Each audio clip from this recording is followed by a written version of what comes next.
Prescription eyewear.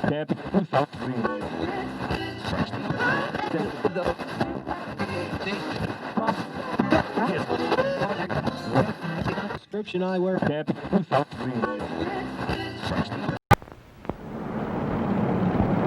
This is Beverly Hills. And here come the Beverly Hillbillies.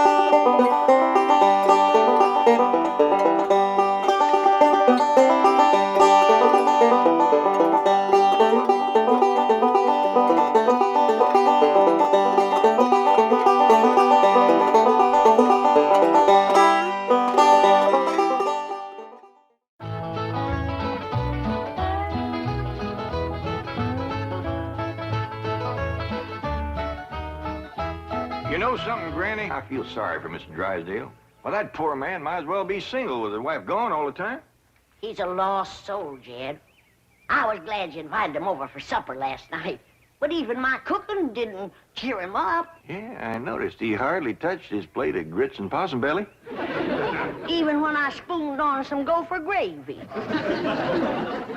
He didn't perk up till after supper, and Pearl started playing and singing. Don't tell me he liked Pearl's bellering. Bellering, it was yodeling. Well, it curdled the milk clean out to the kitchen. Oh, I've thrown shoes at tomcats that made prettier music than Pearl. I sure wish you two women would get along together. We ain't gonna get along together till she learns to stay out of my kitchen. I bet she's in there right now, sticking her long nose into my pots and pans. By dingus, if she is... Now, Granny, you just cool down.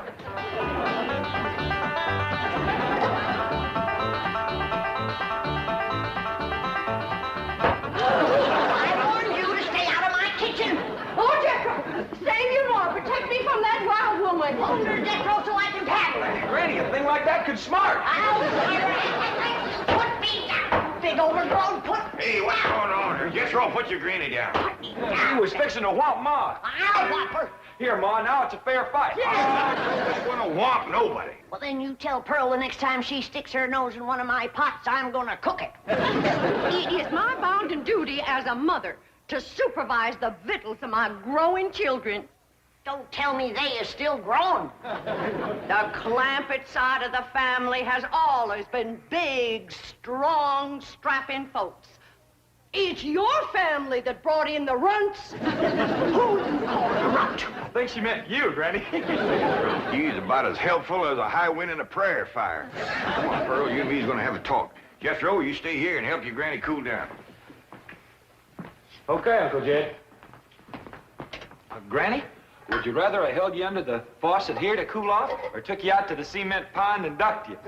Try either one and I'll bash you flatter than a gander's arch. Now, Pearl. Cousin Jed, I know just what you're going to say. You're going to say, Pearl, stay out of the kitchen. You're going to say, that's Granny's kitchen and it's none of your business.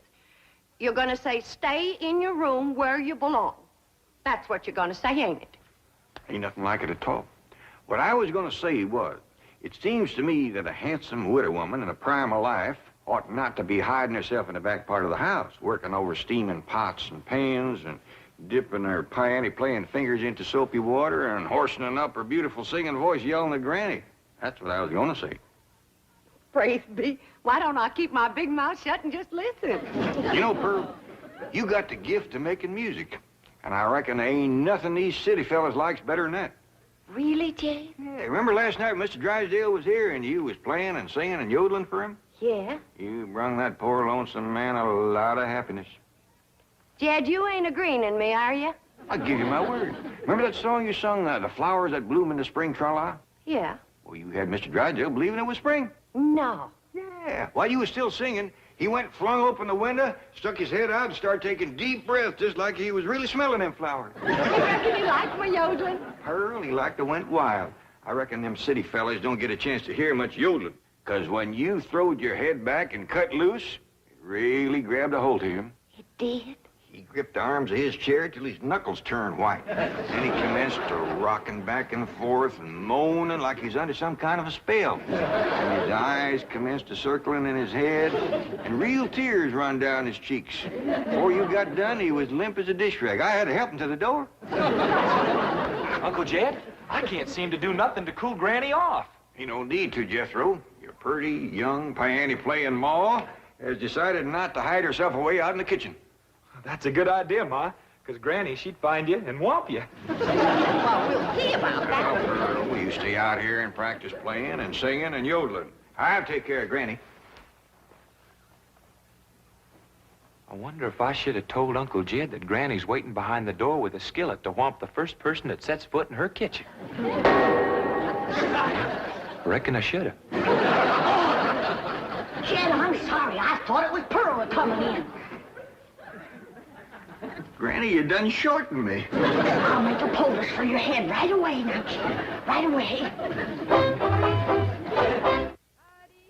I'm telling you, Granny, you don't have to worry no more about Pearl coming in your kitchen. She's going to be spending her time getting herself a husband with her singing and yodeling. Jed, it ain't legal to torture a man into marrying you. You just don't realize the power Pearl's yodeling's got over men. Last night, Mr. Drysdale like to went wild. Pretty near drove me crazy, too. He loved it, Granny. I bet you he's got that yodeling ringing in his ears right now. I can still hear it. An unearthly screeching. Now, Chief, surely it wasn't that bad. Well, I can best describe it as the sound a woman might make if she were having her appendix removed without an anesthetic. Milton, darling. Margaret, I'm so glad to have you back, dear. What a cunning hat, dear. Is it you? Oh. Welcome home, Mrs. Drysdale. Thank you. Milford, I have the most marvelous news. I'm going to a health farm in Arizona. What? Some women were talking about it on the plane. It's terribly chic, quite expensive, and you don't need any willpower. They just force you to be healthy. The doctors are all deliciously mean. But, Margaret, you are healthy. Every doctor in the United States says you're healthy. But, dear, this is different. They reduce you as well. Margaret, if you want to lose weight, just stay home and we'll have dinner at the Clampetts every night. Now, you can't eat the food, but you won't leave hungry. Because Cousin Pearl will yodel your appetite away. But, Milburn, it's so fashionable to go to a health farm. Oh, Margaret, please stay home and run the place for a while. You have plenty of servants. Yes, but we have no one to manage the place. And with both of us away most of the time, the servants are asleep on the job. Well, just hire a good, efficient housekeeper. Oh, yes, just try and find one. Oh, Margaret, please stay home. All right. That's the way you feel. Miss Hathaway. I'll stay home, just as you wish. That's my darling. Yes, Mrs. Drysdale? Telephone the pharmacy and have all my prescriptions refilled. And call my psychiatrist, my neurologist, my internist, and my osteopath and have them come over. Oh, and I'll need nurses around the clock. I just know servant problem's going to bring on a nervous breakdown. All right. Go to the health farm. No. My place is at home. Please go to the health farm. All right. If you're sure that's what you want. Oh, I want it. Milburn, I promise to come back a new woman. Bye. Just think, Milburn, you'll have a young, glamorous wife. Slim, trim, beautiful. All right. Start looking for a new housekeeper. Won't do any good, Chief. We've been through this. Mr. Drysdale's office. Who's calling, please? Tell him it's a surprise. Surprise? That's what she says. Milburn Drysdale speaking.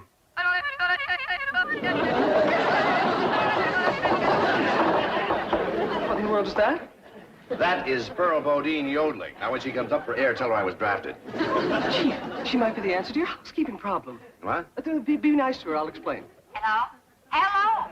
Hello, Mrs. Bodine. How nice to hear your voice again. You saying? Mr. Clampett says that Pearl is such an industrious housekeeper that Granny is jealous. She might take over your house and hers and solve both your problems. What about that yodeling? I won't be there. And I defy any servants to sleep on the job with Pearl around. Hello? Hello, Mrs. Bodine.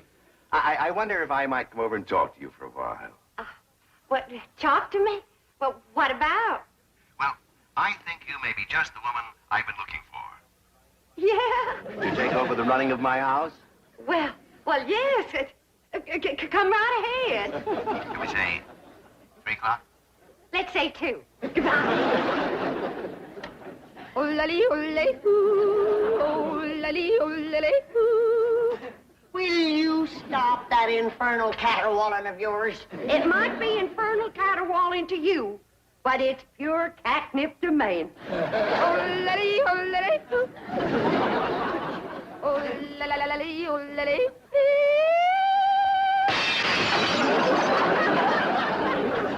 Now, looky there.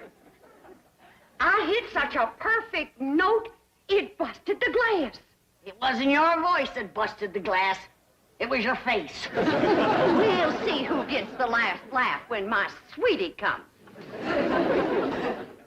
Sure is nice of you to share your soap with Miss Drysdale. Well, with my lye soap, she'll be happy to stay home and do her housework. Hey, most powerful batch of soap that you ever made. Just a breeze blowing it back on me on the way over here has got me crying. I make a big soap to do a big job. Arrivederci, au revoir, toodaloo. Howdy, Miss Drysdale. Hello. Goodbye. Where are you going? Melbourne is sending me to a help farm. Martin, are we loaded? Yes, ma'am. Well, let's fly. Just a minute, Miss Drysdale. Granny and me brung you something. Yeah, honey. Take a good whiff of this. How nice of you. Tell the gardener to spade it in around the rose bushes. Toodaloo. Oh, just a minute, ma'am. Granny and me'd like to talk to you. I haven't time. The sooner I go, the sooner Melbourne will have his new wife. Did you say new wife? Completely new. Young, glamorous, slim, trim, and beautiful. Oh, Martin, did we like my medicine? 16 bottles, Mrs. Drysdale. Good. Drive on. Toodaloo.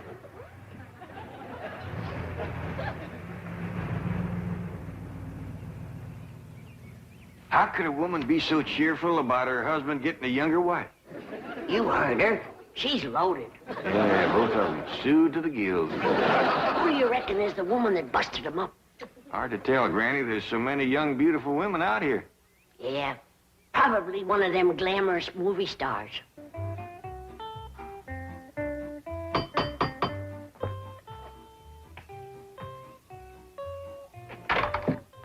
Oh, Mrs. Bodine. Why, Mr. Drysdale, you are anxious. If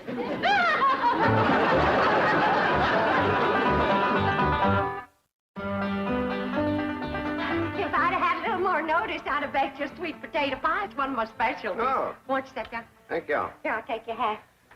Yes, sir, I just love to cook, and I love to sew, and I love to keep house.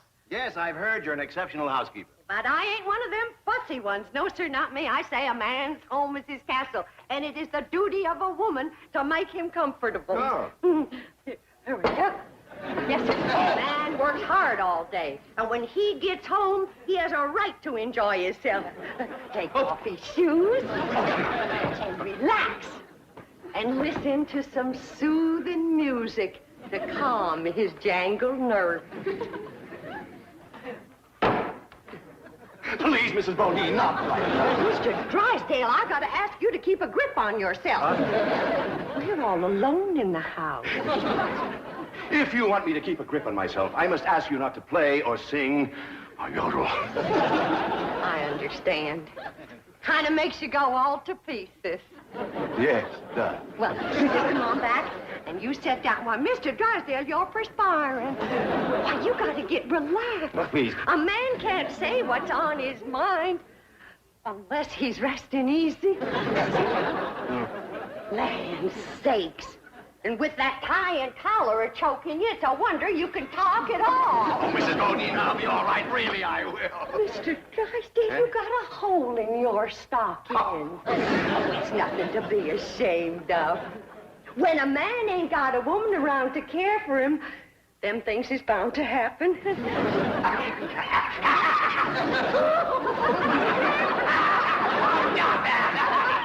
declare, Mr. Drysdale, you're ticklish. Now, look, I'm gonna let you sit easy, and I'm gonna darn that up before you know it. Oh, Mrs. Bodine, no, really, I can manage. No, I ain't taking orders yet. No, please, give me back my sock. Give me my I sock. know how to handle you.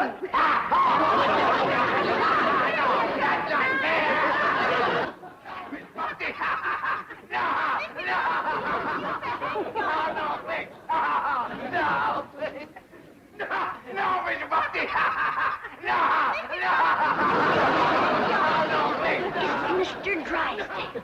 I reckon Pearl is a young, beautiful woman that busted up his marriage. What? It's been her singing and yodeling that drove him to it. Mr. Drysdale. Mr. Clampett, it was just, your cousin and I were... Oh, no, we weren't. Jethro, leave the room. Leave the house. Did you have to come back right now? We was just going great. Pearl, what's the matter with you? Man crazy, always was. Mr. Drysdale, get yourself decent. I'll be back to talk to you.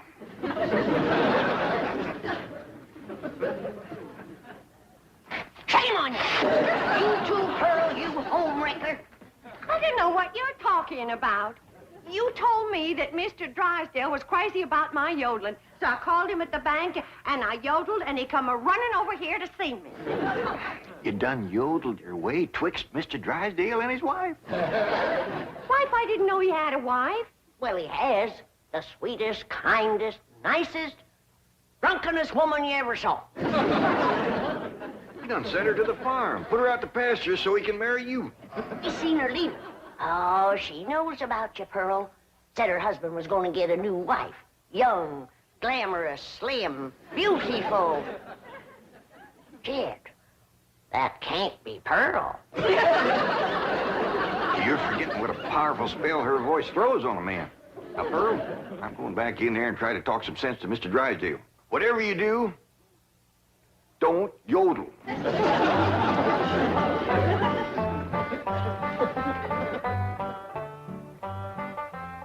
Oh, Mr. Clampett, I'm terribly embarrassed about the picture we must have presented when you came in, but I assure you I wasn't at fault. Yes, your cousin Pearl is one of the most... Yeah, my cousin Pearl admitted that she called you on the telephone and stirred you up. But she didn't know you were going to send your wife away to make room for her.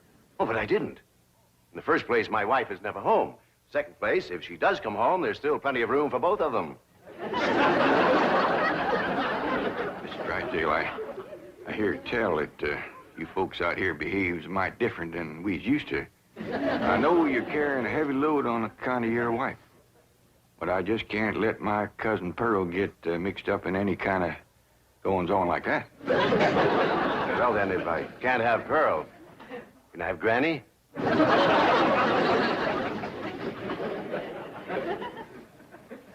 Lord love you, you're a desperate man. That poor man in there is so sick of his drinking wife, he is wanting to marry either one of you two. Last one in is an old maid. Hey, we's trying to save the marriage, not bust it up, and I think I got an idea that'll do it. I want you two to wait in the kitchen, and when I bring Mr. Drysdale in, I want the two of you. Yes, sir, Mr. Drysdale. Both them fine, hard-working, good-cooking, housekeeping women is in the kitchen there. All you have to do is go in there and take your pick. Oh, this is marvelous of you. Nobody knows. Oh, no. And they took the pledge.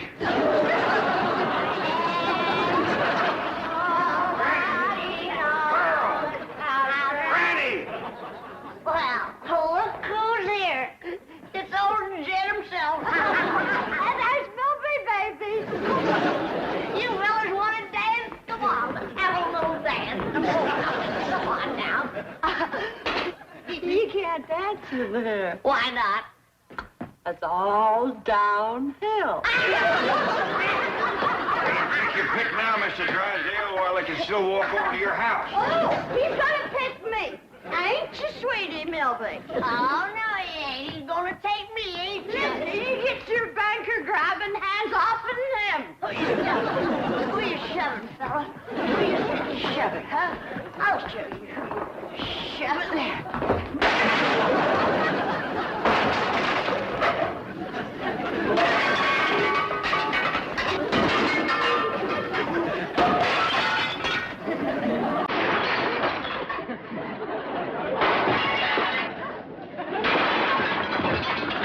How about taking both of them, Mr. Drysdale? No, thanks. You've done it, girl. Bless you both. Pearl, you were just great. So was you, Granny, darling. Together, you saved that man's home and you saved his marriage. I don't it give you a good feeling? Yeah. I'm kind of winded. I think I'll go upstairs and rest. Call me when lunch is ready, Granny. Oh, now, just a minute, Pearl, honey. We got a lot of mess to clean up here. Granny, darling, you give me strict orders to stay out of your kitchen. Remember? Why, you low down, no good. Here we go again.